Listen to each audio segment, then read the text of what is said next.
Voici une nouvelle venue au sein de la gamme Subaru.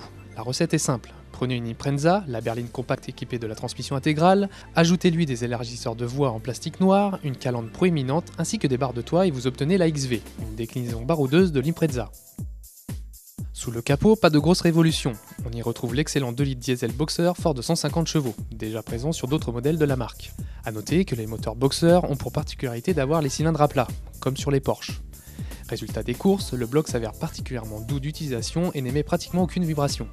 En prime, il se montre peu gourmand, comptez une moyenne de 5,8 litres au 100 km de moyenne en cycle mixte. Sur route, notre Subaru ne déroge pas à la règle.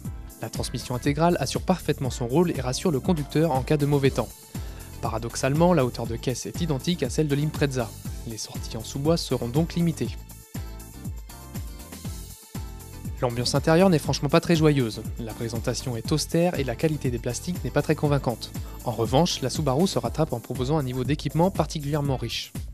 La XV est équipée entre autres des rétroviseurs électriques chauffants, de la climatisation automatique, des commandes audio au volant ou encore du régulateur de vitesse.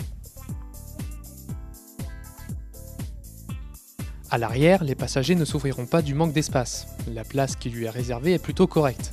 Autre atout, le confort offert par la XV se montre appréciable en toutes circonstances. Seul bémol, l'étroitesse du coffre. Les familles nombreuses devront obligatoirement faire des concessions avant de prendre la route des sports d'hiver.